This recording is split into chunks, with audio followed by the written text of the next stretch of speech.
look, after you set up your device, you at some point you have to say, all right, I'm done messing with settings, right? You have to just wipe your hands of the settings of messing with RetroArch, of doing overlays, of messing with box art and all this stuff. At some point you have to be like, okay, I'm done. Like, let's play some games. Play retro. Hey guys, welcome back to Play Retro. If you're new here, welcome. My name is Javi, and today I want to discuss 4 really important issues plaguing the entire retro handheld community. For anybody who enjoys using these retro handhelds, it does not just apply to this one, but across all retro handhelds. You should be well aware of these 4 issues I'm about to discuss. Now, I'm gonna call out some things. A lot of you out there really need to hear this message. This is probably gonna trigger you.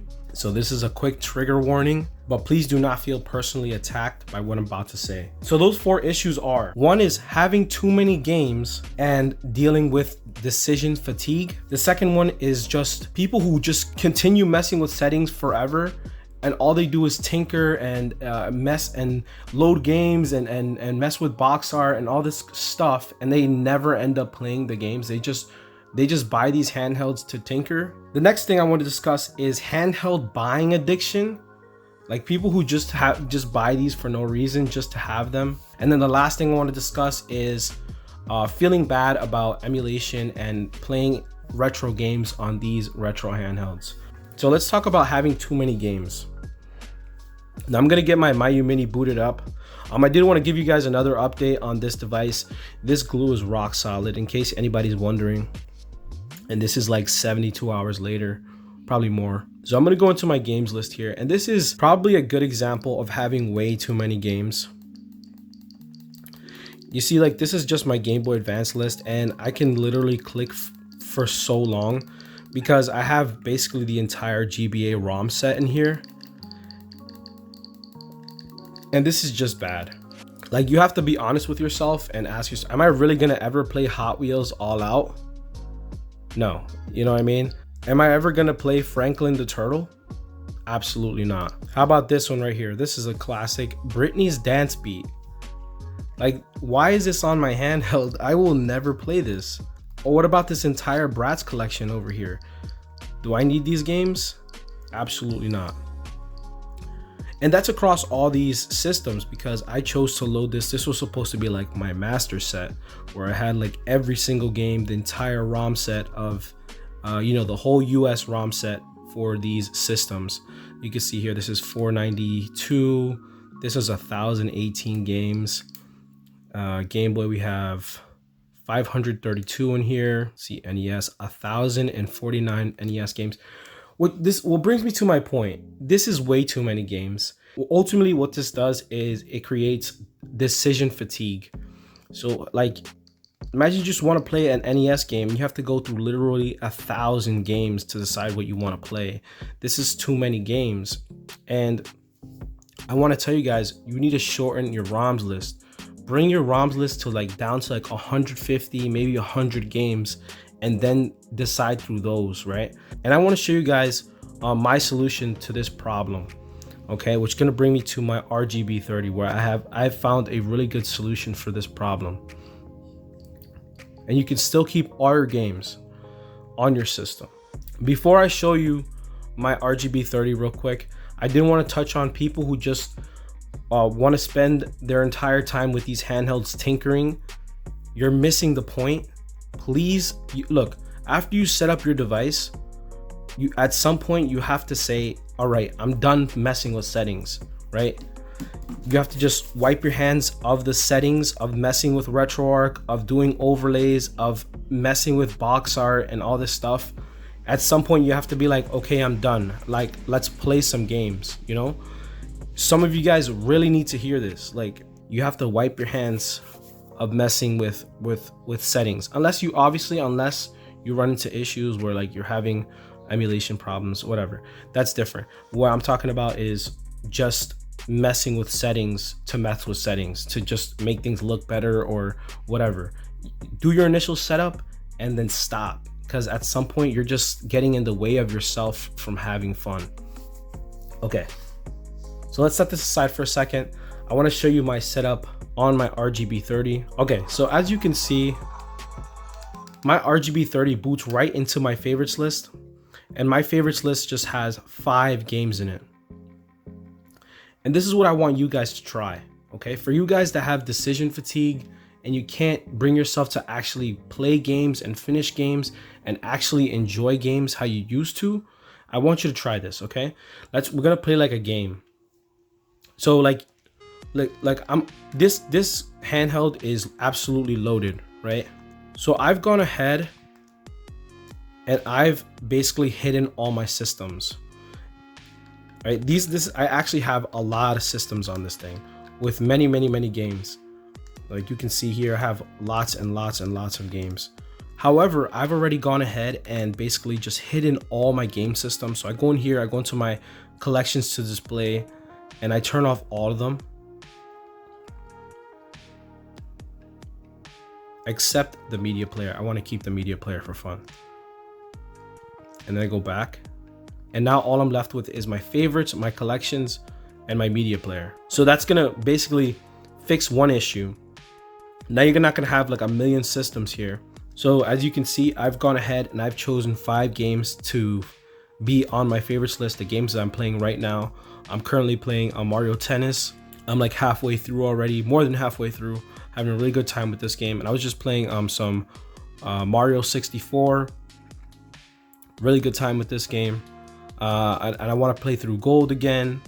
And then I have this Stardew Valley port I want to play at some point. And then I have this Tetris game that's just like a quick, you know, if I have 5 minutes to kill or like I'm rendering a video or something, I'll play this game real quick. So I want you guys to try this, okay? So we're gonna play a game, right? I want you to go through your system just like this, right? And I want you to give yourself, now these are quarters, but we're gonna call them tokens. I want you to give yourself 5 tokens, okay? Each of these tokens can be used to buy a retro game, okay? And I want you to basically pretend like you just bought this console and you're picking up your first 5 games. So go through your entire ROM set and pick out 5 games you know you really want to play. And I say 5 because I don't want to overwhelm you with choice. 5 is more than enough for you to just get started, to just play your games, okay? So pick 5 games. So I have some games here, just as examples.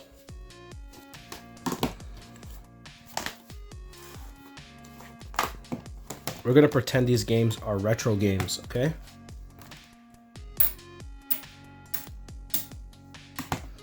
Okay, we're gonna pretend these games are retro games. And let's say, okay, I want something from SNES, I want something from Game Boy, I want 1 game from N64, I want 2 games from GBA. Every game is worth the same. Every retro game is the same. So you start with these 5 games, right? And then if you complete one, you can reward yourself with another token that you can use to purchase another game. So like, let's say I finished this game here, this SNES game. Okay, now cool, I can use this to get another game. So I'll go ahead and now I'll purchase something from Genesis. And then you can also do like, let's say maybe you tried a game, you didn't really like it, go ahead and return it and try something else. But I highly suggest you check out your other games first before you do that. And then you can reward yourself as time goes by. Maybe the first of the month, you can give yourself 2 more tokens, which you can use to buy 2 more retro games, right? Just like you would in real life. Like, let's say, you know, over time, maybe you got your paycheck, you had a little bit of money left over, and you could buy 2 more games to add to your game collection. And all these games would be moved into your favorites list.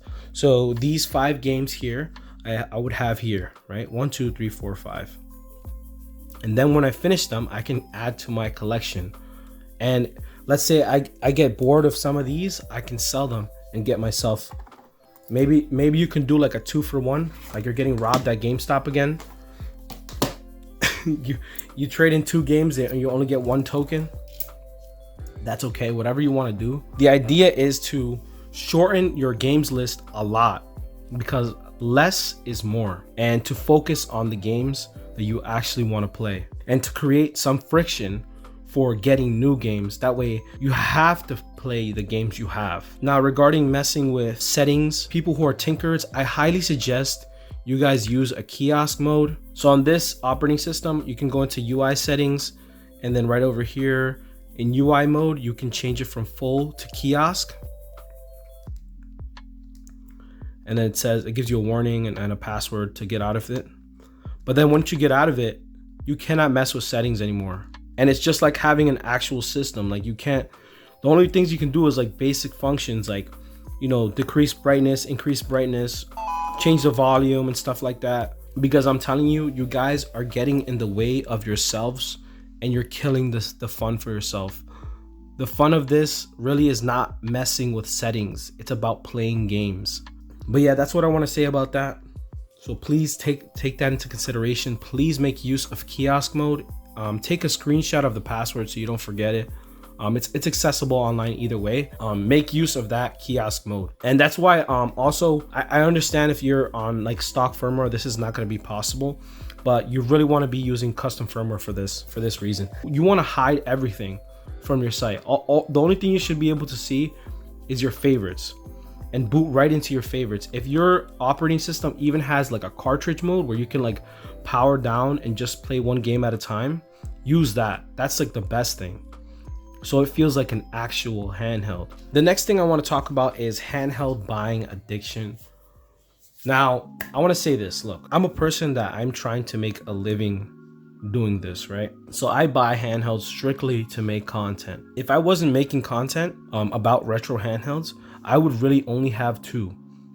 And I'll tell you exactly why. I would only have two, only for the reason that if something happens to one of them, I will have a backup. Like, for example, like if I lost it, or maybe it got stolen, or I dropped it and it broke, or something just happens to it where it like breaks and for some reason I can't use it and I want to play something, I have a backup that I can always go to.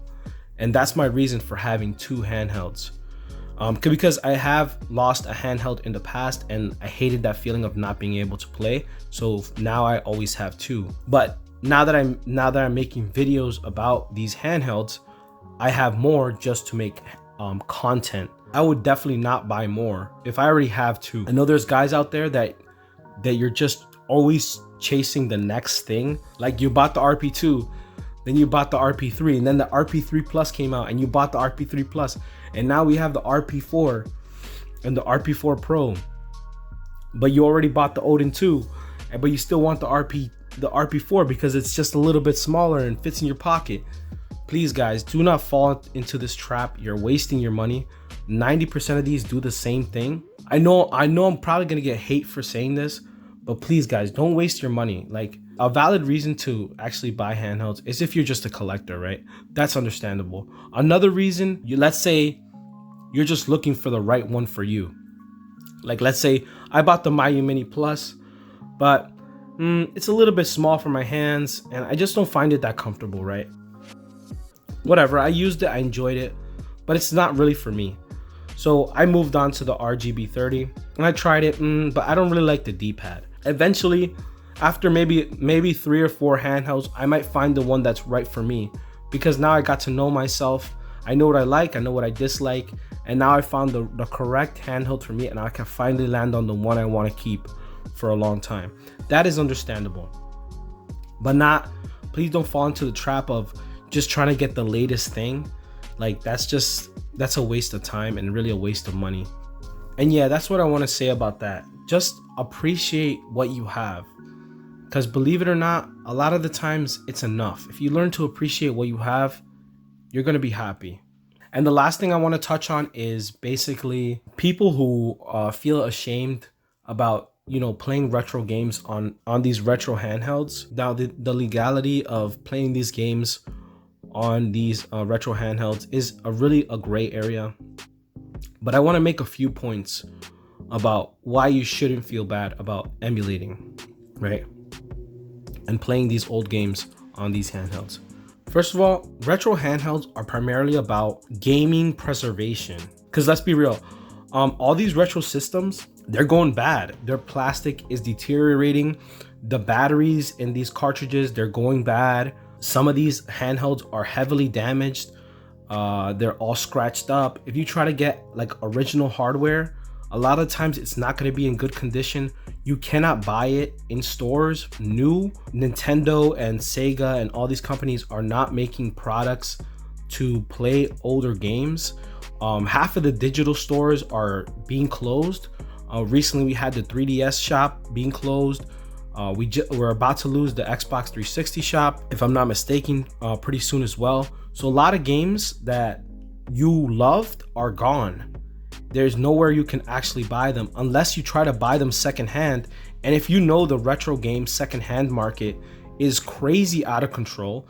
It's filled with people who aren't even gamers, who just want to be scalpers and resellers, really. And I want to say this: if you are a reseller, I hate you. I absolutely hate you. Realistically, if you try to get into retro gaming today and you try to do it with a physical collection, it's just really unrealistic. Not only are you going to deal with 20 to 30-year-old hardware, like physical media, you're going to be paying over MSRP for something that is probably 30 years old and heavily used. And forget about new in box and sealed and all that. The prices of those are insane. And the companies who made these games are not providing a good platform to be able to purchase them. Let's talk about Nintendo Switch Online. I want to touch on this very briefly. I am not a fan of Nintendo Switch Online. First of all, I am tired. I am extremely fatigued of subscriptions. I am done with subscriptions. I am so done with subscriptions.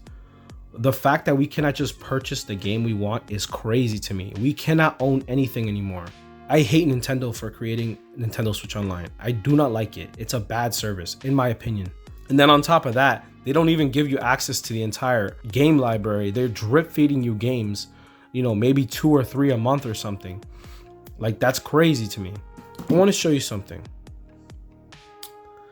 This card right here was actually the card that was in my Nintendo Switch Lite.